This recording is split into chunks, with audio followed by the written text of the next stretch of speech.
قومی سلامتی کمیٹی نے مسلح افواج کو جوابی کارروائی کا اختیار دے دیا۔ پاکستان مناسب وقت اور مقام کا تعین کر کے جواب دینے کا حق محفوظ رکھتا ہے۔ وزیر اعظم کی زیر صدارت قومی سلامتی کمیٹی کے اجلاس کا اعلامیہ جاری۔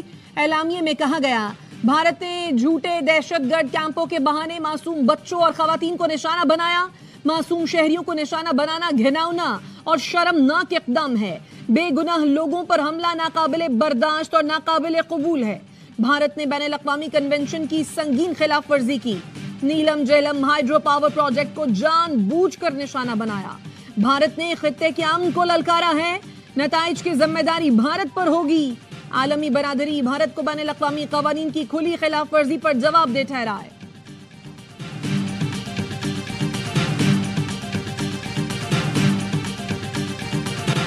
قوم مسلح افواج کے ساتھ ہے۔ ملک کی خود مختاری، سالمیت اور وقار پر کوئی آنچ نہیں آنے دیں گے۔ وزیر اعظم شہباز شریف کی قومی سلامتی کمیٹی کے ہنگامی اجلاس میں گفتگو۔ وفاقی وزراء اور مسلح افواج کے سربراہان اجلاس میں شریک ہوئے۔ وزیر اعظم کا خطاب کچھ دیر بعد نشر کیا جائے گا۔ وزیر اعظم نے وفاقی کابینہ کا خصوصی اجلاس بھی طلب کر لیا۔ قومی سلامتی کمیٹی کے فیصلوں کی توثیق کی جائے گی۔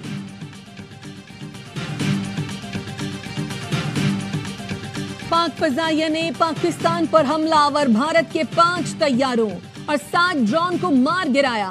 گرائے گئے طیاروں میں 3 رافیل، 1 MiG-29 اور سخوئی شامل۔ DGISPR لیفٹیننٹ جنرل احمد شریف کی پریس بریفنگ۔ کہا 10 بھارتی طیاروں کو نشانہ بنا سکتے تھے، لیکن ہم نے تحمل کا مظاہرہ کیا۔ پاک فوج نے دشمن کے حملے کا دندان شکن جواب دیا۔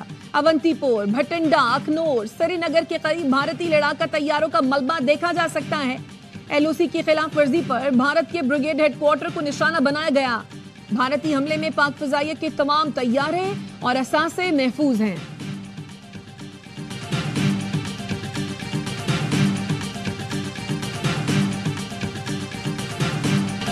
بھارت نے پاکستان میں 6 مقامات پر حملے کیے۔ 26 شہری شہید اور 46 زخمی ہوئے۔ ترجمان افواج پاکستان لیفٹیننٹ جنرل احمد شریف کی بریفنگ۔ احمد پور شرقیہ میں مسجد کو نشانہ بنایا گیا۔ 2 بچیوں اور 9 خواتین سمیت 13 افراد شہید، 37 زخمی ہوئے۔ مرید کے میں مسجد پر حملے میں 3 افراد شہید، 1 زخمی ہوا۔ مظفر آباد میں کیے گئے حملے میں 3 شہری شہید، 1 بچی اور 1 لڑکا زخمی۔ کوٹلی میں مسجد عباس کو نشانہ بنایا گیا۔ لڑکا اور لڑکی شہید ہوئے، ماں اور بچی زخمی۔ LOC پر 5 معصوم شہری لقمہ اجل بنے۔ بھارت کا مساجد کو نشانہ بنانا تنگ نظر سوچ کی عکاسی ہے۔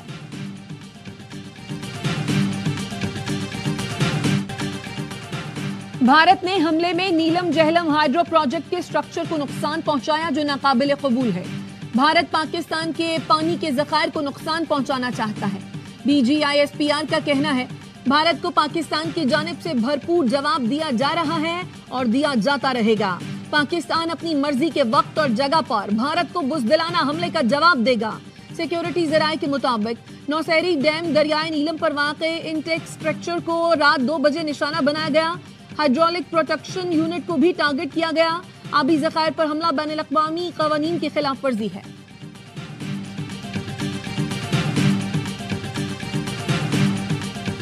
بھارت کے بزدلانہ حملے میں 4 بچے بھی لقمہ اجل بنے، 3 بچے زخمی ہوئے۔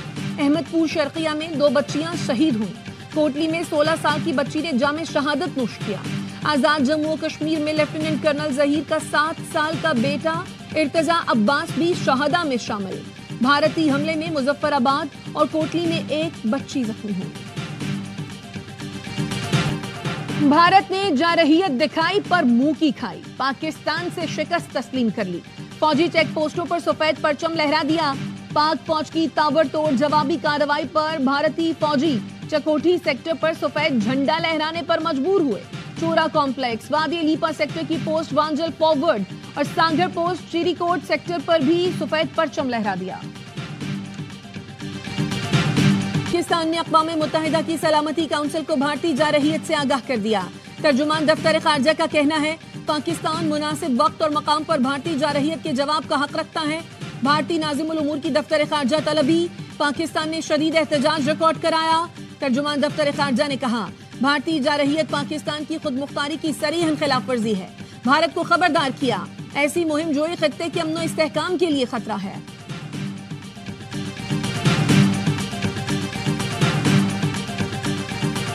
کے بھی آداب ہوتے ہیں، دشمن بھی ہو تو وہ کم ظرف نہ ہو، ایک ان کے لیے شرم کا مقام ہے۔ بھارتی جارحیت تھی، اس کا پاکستان نے کئی گنا زیادہ جواب دیا ہے۔ ہم نے تو آپ کے جنگی جہاز، لڑاکا طیارے گرائے، کسی شہری کو ٹارگٹ نہیں کیا۔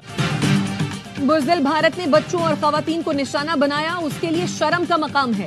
وفاقی وزیر اطلاعات و نشریات تتا تارڑ کہتے ہیں پاک فوج کے منہ توڑ جواب سے دشمن دم دبا کر بھاگ نکلا۔ آج بھارتی میڈیا نے بھی شکست تسلیم کی ہے۔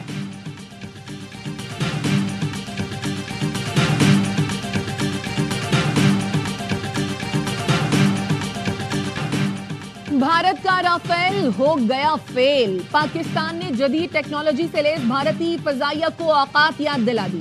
بھارتی فضائیہ کو $1 ارب کا نقصان۔ ایک رافیل طیارے کی مالیت $288 ملین ہے، Su-30 MKI کی مالیت $62 ملین، MiG-29 کی مالیت $30 ملین۔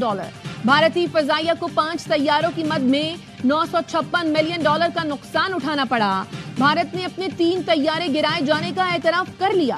بھارتی فضائیہ کے زیر استعمال جہاز رافیل کی فرانسیسی کمپنی ڈسالٹ کے شیئرز گر گئے۔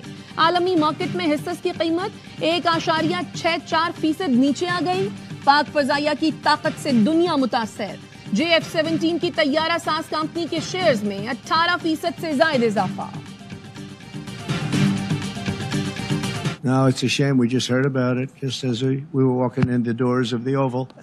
Just heard about it. I guess people knew something was going to happen based on a little bit of the past. They've been fighting for a long time. You know, they've been fighting for many, many decades and centuries. No, I just hope it ends very quickly. امریکی صدر Donald Trump نے پاکستان پر بھارتی حملے کو شرمناک قرار دے دیا۔ کہا پاکستان پر حملے کے بارے میں سنا ہے، امید ہے یہ بہت جلد ختم ہو جائے گا۔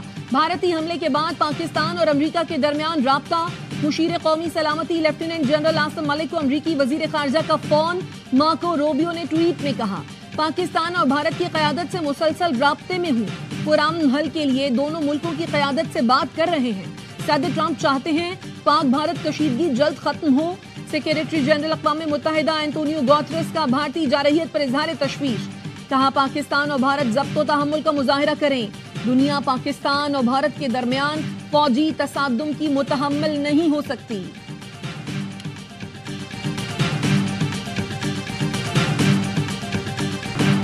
بھارتی جارحیت کے خلاف ترکی کا پاکستان کے ساتھ کھڑے رہنے کا اعلان۔ ترک سفیر کی وزیر خارجہ اسحاق ڈار سے ہنگامی ملاقات۔ کہا پاکستان کے ساتھ کھڑے ہیں۔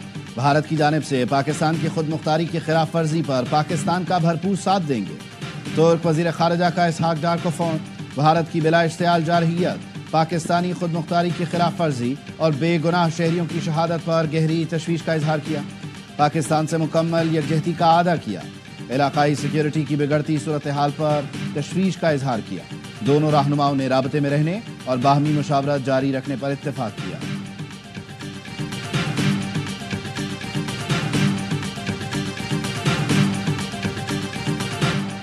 چین نے پاکستان پر بھارتی حملے کو افسوسناک قرار دے دیا۔ چینی وزارت خارجہ کا کہنا ہے پاکستان اور بھارت کے درمیان موجودہ صورتحال پر تشویش ہے۔ بھارت اور پاکستان ایک دوسرے کے پڑوسی ہیں اور ہمیشہ رہیں گے۔ فریقین پر زور دیتے ہیں ان کے وسیع تر مفاد میں کام کریں، دونوں ممالک تحمل کا مظاہرہ کریں، صورتحال پیچیدہ نہ ہونے دیں۔ چین ہر قسم کی دہشت گردی کی مذمت کرتا ہے۔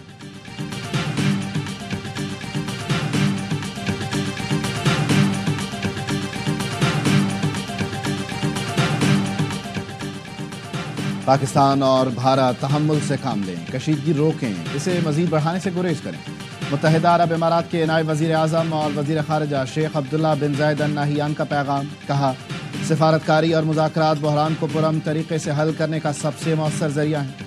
متحدہ عرب امارات علاقائی اور بین الاقوامی تنازعات کے پرامن حل کے حصول کے لیے اپنی کوششیں جاری رکھے گا۔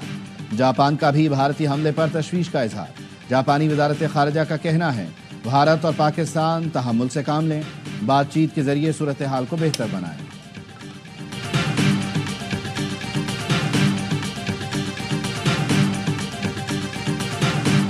اللہ اکبر، اللہ اکبر۔ بھارتی حملے میں شہید 3 شہریوں کی نماز جنازہ مرید کے میں ادا کی گئی۔ کوٹلی میں شہید بہن بھائی کی نماز جنازہ نکیال میں ادا کی گئی، جس میں لوگوں کی بڑی تعداد نے شرکت کی۔ مظفرآباد میں بھارتی حملے میں شہید بلال مسجد کے متولی کی نماز جنازہ بھی ادا کر دی گئی۔ وزراء، opposition leader, chief justice Azad Kashmir high court سمیت شہریوں نے شرکت کی۔ چیئرمین پیپلز پارٹی بلاول بھٹو کی پاکستان میں سویلین آبادی پر بزدلانہ حملے کی شدید مذمت، کہا بھارتی جارحیت کا بھرپور جواب دیا جائے گا۔ مولانا فضل الرحمان کہتے ہیں بھارتی حملہ خود مختاری کی کھلم کھلا خلاف ورزی ہے، قوم متحد ہے اور افواج پاکستان کے شانہ بشانہ کھڑی ہے۔ سینیٹر فیصل وابڈہ بولے پاکستان کی مسلح افواج کی جانب سے زبردست جواب دیا جا رہا ہے، ہم نے بھارت کی مانگ میں سندور مٹانا شروع کر دیا ہے۔ پیر صدر الدین شاہ راشدی کہتے ہیں ہول فورس افواج پاکستان کے ساتھ مل کر دفاع وطن کا فرض سنبھالنے کے لیے سربکف ہے، ہر ملکی دفاع کے لیے اپنی افواج اور قوم کے ساتھ کھڑے ہیں۔ صدر اور C E O ARY network Salman Iqbal نے ٹویٹ میں کہا اللہ اکبر، ہم جواب دیں گے، ہم 25 کروڑ سپاہی ہیں، ہم لڑیں گے۔ گورنر سندھ کا بھارت کو منہ توڑ جواب دینے پر افواج پاکستان کو خراج تحسین۔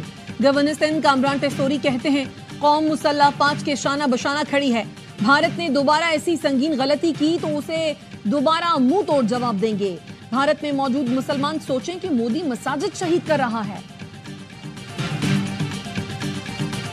بھارت نے بزدلانہ کارروائی کی ہے، گھٹیا پن دکھایا ہے، لیکن الحمدللہ ہماری آرمڈ فورسز نے منہ توڑ جواب دیا ہے اور بہت ذمہ دارانہ جواب دیا ہے۔ ہماری آرمڈ فورسز کا یہ رسپانس پوری قوم کی امنگوں کا ترجمان ہے۔ بھارت نے مسجدوں اور شہری آبادی کو نشانہ بنایا، اس کو سبق سکھانا ضروری ہے۔ پاک فوج نے بھارت کی کارروائی کا ذمہ دارانہ اور بھرپور جواب دیا۔ امیر جماعت اسلامی حافظ نعیم الرحمان کہتے ہیں قوم اداروں کی پشت پر ہے، اس موقع پر کوئی اختلاف نہیں۔ چیئرمین پاکستان علماء کونسل علامہ طاہر اشرفی کہتے ہیں نہتے شہریوں پر حملہ کرنے والا مودی بزدل دشمن نکلا، مسلح افواج نے دشمن کو بتا دیا ہم اپنے دفاع سے غافل نہیں۔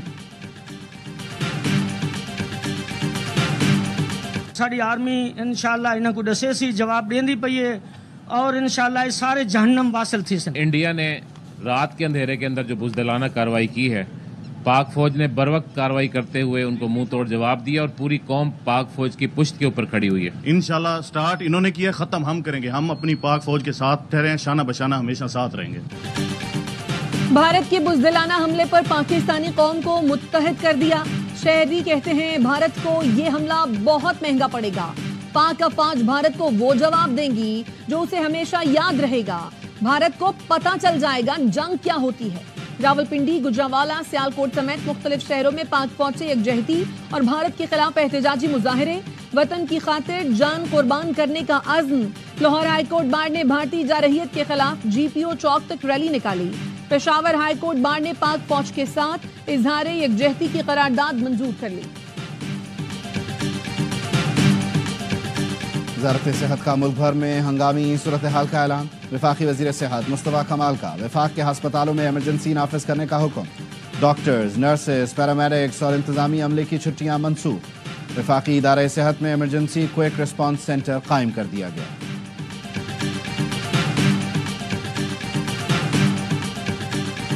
لاہور کی فضائی حدود میں مختلف فضائی روٹ کمرشل پروازوں کے لیے دوبارہ بند کر دیے گئے، پاکستان ایئرپورٹس اتھارٹی نے نیا نوٹم جاری کر دیا۔ لاہور کی فضائی حدود کو آپریشنل وجوہات کے باعث 24 گھنٹے کے لیے بند کیا گیا ہے۔ اسلام آباد ایئرپورٹ پر فضائی آپریشن بحال، اسلام آباد آنے والی پروازوں کو ATC سے معاونت کے بعد آنے کی اجازت ہوگی۔